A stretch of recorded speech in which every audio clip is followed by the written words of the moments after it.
want to bring up the person that's seeing that firsthand, making investments, as well as advocating and shifting the world at the top level. So we're going to bring up our friend Tom Steyer.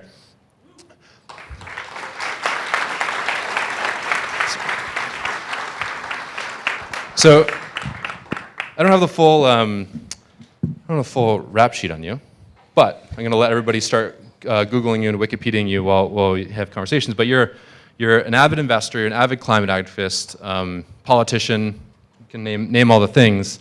But probably the most important thing, or how I'd give a punchline, is you're putting your money where your mouth is, right? You've believed in something, and you're doing things not just for the sake of doing them, but for the sake of things that need to exist in the world. How do they make money, and how do they actually affect change? So maybe my first really thing I would love, you've been around Climate Week, you were here last year. Last year I heard a lot of things around do the obvious thing, or rely on the strength of your hand. And the reality is there's going to be ups and downs and externalities, but the reality is if you make the best choice, it's going to have the best chance to succeed. I'm curious what you're seeing and hearing and talking about this year compared to last year. So it's a treat to be here, and I have a different attitude about where we are than Garrett was describing about the doldrums. So let me give you a couple things that seem very clear to me as a result of this week. Probably 5 things. I was thinking about it when he was talking. One is the real economy. So in the real economy, the electrotech revolution is crushing. So regardless of what people say, regardless of what the newspapers write, last year, globally, new electricity generation was 93% renewable. If you look at, there's all the talk about 24/7, 365, 4 or 5 nines. We're going to have to use fossil fuels to fuel the data centers and the AI growth. And actually, if you look at the new generation in the United States that is on the books, 7% of it is fossil fuels. In my book, 93.7 is a big win. And it's not going to change because we're going to get better and they're going to stand still. So the first thing is, in the real world, what you represent is absolutely winning hands down, and that is something that's going to continue and accelerate. That's one. 2, I think part of what Garrett was talking about, which is true, is in the attention economy, you wouldn't necessarily think that was true. You know, I think there's a decent chance that the president talking about how terrible any kind of renewable energy is was probably got more attention this week than the rest of Climate Week put together. So in the attention economy, in the stories, people around the world, people in the United States don't necessarily know what the truth is. Let me say the United States is different from everyone else about this. The third thing that's really clear, sitting in New York City, so I live in California, but I grew up in New York. When you look at what's driving the real economy, an enormous amount of it is located in China. And we can go sector by sector. But my point is, if we're going to compete in the 21st century, we're going to have to compete with people who are really good, with countries that are really good. I always say to people, being a New Yorker, you want to be a good basketball player? Play basketball against good basketball players. Don't play within your gated community, because if you're playing within your gated community, I'm pretty damn sure you ain't playing in the NBA. So I think from our standpoint, we've got to know there's huge global competition, huge global opportunity, but we got to be prepared to compete. And the last 2 things I'd say are this, because no one in Climate Week seems to want to talk about climate. So let's talk about climate for a sec. It's clear that the change in global surface temperature has accelerated. It's not clear how much, but it's very, very clear, given 2023, 2024, and 2025, that we're in a new paradigm. And when you look at global emissions, we are crushing it economically. Like, let's stop worrying about that. There is urgency here, and the urgency is around how fast are we going to solve the underlying problem about emissions and climate change. And that is a very open question. So let me give you one last piece of information that I learned this week, which made me feel both pretty hopeful, which is this. We all know that emissions haven't gone down any year except for COVID. Check. We also know, I didn't really know, China has been 95% of the growth in fossil fuel demand since 2018. From 2018 to 2024, of all fossil fuel demand globally, 95% it was China. And the other thing to know is in the first half of 2025, China's emissions went down 1%. First time ever. They're supposed to peak in 2030. Looks like they're peaking this year. So when we think about the competition that people are spending a lot of time running their mouths about, we should stop focusing on this and start focusing on how fast we can win. That is the issue in front of the people in this room. For all the founders here, for all the people pushing, and I say this to everybody on Wall Street, everybody gets a right to compete. Competing is not winning. I want everyone to have a right to compete, and if they're doing stuff that doesn't work, it's not going to work just because they get a chance. But for the people in this room, we need to compete and win. And we need to bring a little swagger to this, because in fact, we are winning. And so when people say a bunch of stuff that isn't true, I think it's really important that we stand up for ourselves and start pointing to the facts. I wrote a book, Cheaper, Faster, Better. We are cheaper, we are faster, and we are better. So with that, like, to the founders that you work with every day, I'm sure there's a lot of coming back down to like almost individual companies. What are the patterns of you in the boardroom or calls that they're calling you at 2 a.m. with? Like, what are the advice that you're consistently giving them to get through this moment or to get into the path to winning? So let me do two things here, and I'm going to answer Garrett's question, but let me just give you a framework for thinking about what we're all doing, because I'm a multiple startup person myself, and I know if you're working in a startup, if you're running a startup, you are worried about it after dinner on Saturday night. Nobody should do this unless they feel they have to do this, because that is not an easy thing to put up with. But the frame we put in every one of your companies is simple. It's team, TAM, tech. It's incredible how important the leadership is. Can't be overestimated and always is, in my opinion. TAM, how big's the real market, the total addressable market? And tech, what is your advantage or the advantage you expect to get? Why are you able to solve something that no one has been able to solve in the last 5,000 years? Okay, so that's the framework. And here's the question that we should all be focused on. Revenues.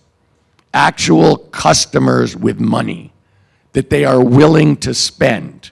And I'll give you one quick story to just kind of, maybe two, to drive it home. So we've been involved in an agri-tech company that has in-field sensors that cover like 10 things.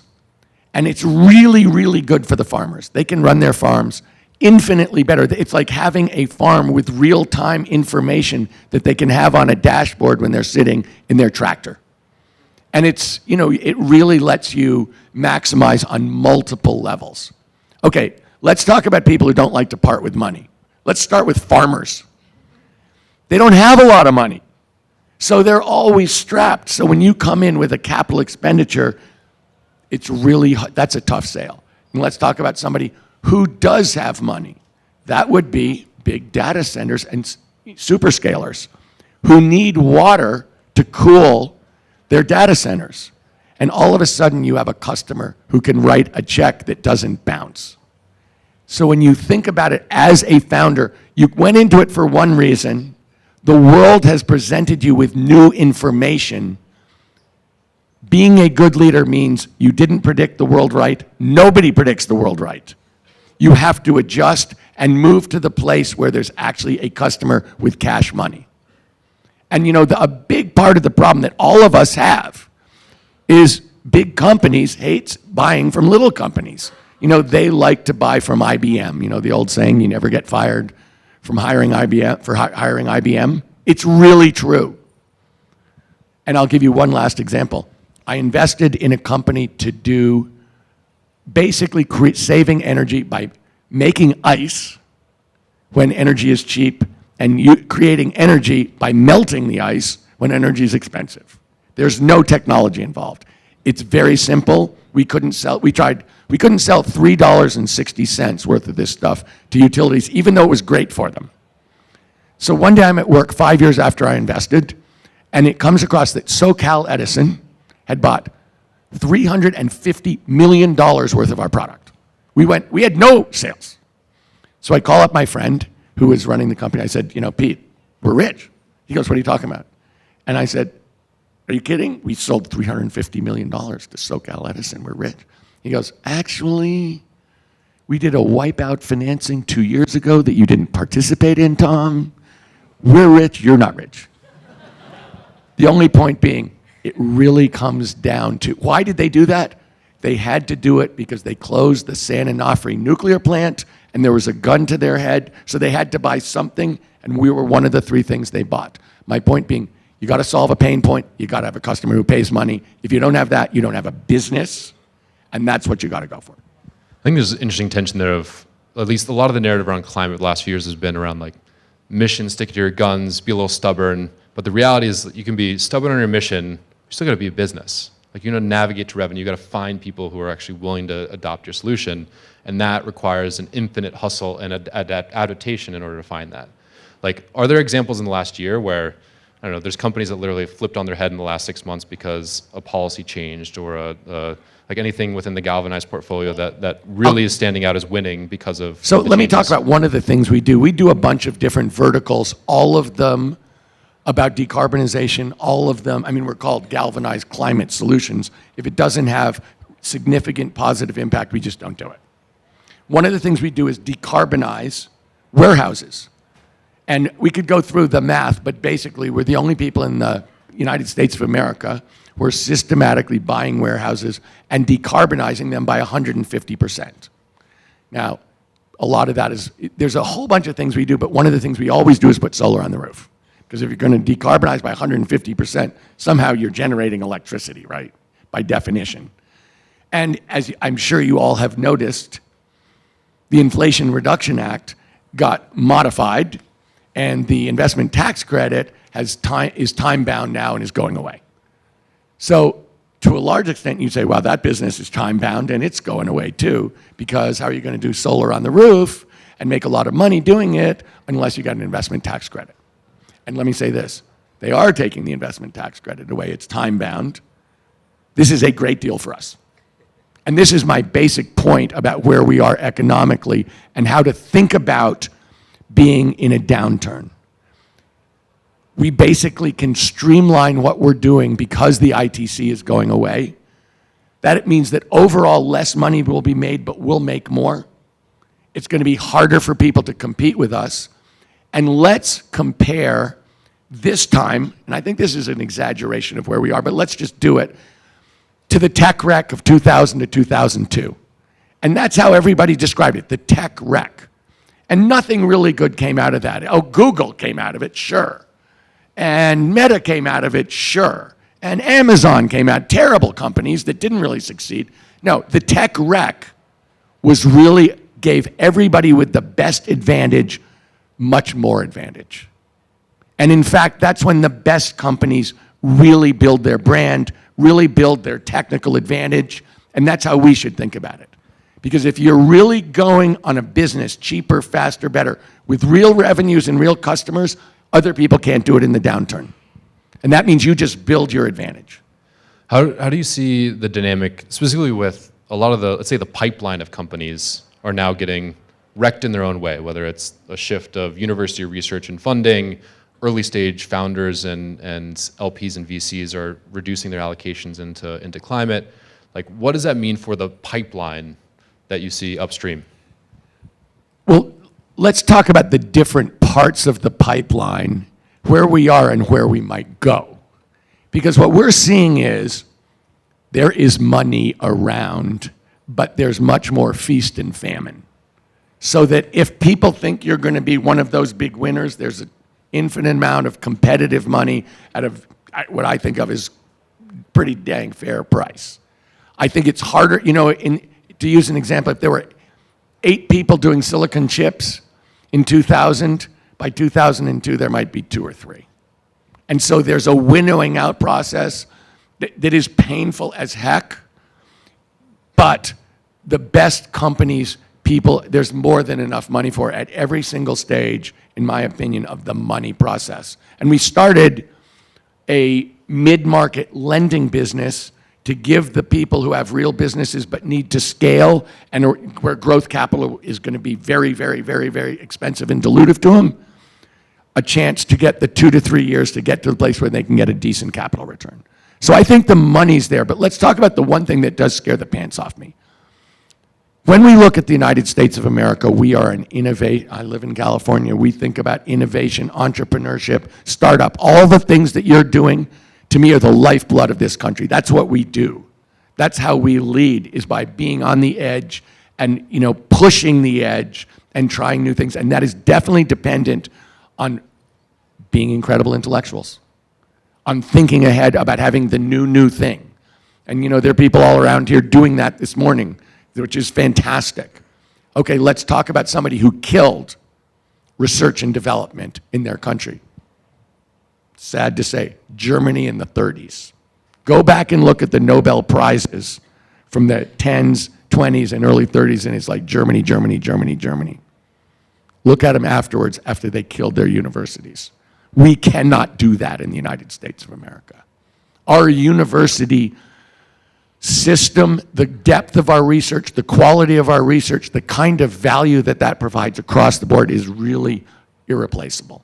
And so when I look at this system, do I worry about the people in the financial markets like, oh, this is really hard on us? No, I don't. But do I care? Look, my grandfather's a research doctor who worked on the first EKG. He never made more than $2,800 in a year, and he thought he absolutely hung the moon, the greatest life ever. And those are the people, they're making a little more than $2,800, but those people drive our entrepreneurship. They drive our commercialization. We need to make sure that we do not do what Germany did, which is to kill the golden goose. So with that, often chaos and barriers do yield significant new outcomes. So we're in a new world, things are changing every month, and actually that's the fertile ground for entrepreneurs. Where, especially in the environment we're today here in the US and globally, where are you seeing, let's say, those barriers that are breeding great entrepreneurs? Where are the opportunities that people are actually growing and make money right now? So let's talk about some of the most, I can't answer every one of those questions for every one of the big 6 climate verticals. But let's talk about the one in terms of, broadly speaking, is popular in New York to talk about California, and it's not unfair, but I think it's true around the United States, which is it's hard for us to build stuff. We have really heavy approval processes. We have really long permitting processes. It is, I'll give you an example. The Intercontinental Railroad was built in 4 years, 1,700 miles. We're doing high-speed rail since 2008. You can do the math on how many years that is. We've built 19 miles. So when we think about pain points for all we're trying to do, one of the big pain points is permitting, getting on the grid, building. And here's what I can say. We need to use the existing footprint much more intelligently. We need to use it much more efficiently. And I'll give you the most obvious example I can think of. We're talking about, it takes 12 years in my home state to build a new electricity line, a new distribution line. 12 years. 10 to permit, 2 to build. Okay. The efficiency of the grid nationwide is 42, in California it's 32. That is not a number God sent down. That is not the law of physics. We can use that grid much more efficiently than 32 or 42%. And if we do, it ain't going to take 12 years. It ain't going to cost as much. And in fact, we're going to do something much cheaper, much better, much more flexibly, and there's no place where we have to stop. So when we think about how are we, God, how are we going to build these solar fields? Okay, well, we have a ton of flat roofs. What about those? Because those buildings are already built and those roofs are already there. There's a grid there. We're using it very, very inefficiently. Let's use 21st century technology to solve 21st century problems. Let's not try to rebuild the 20th century to solve 21st century problems.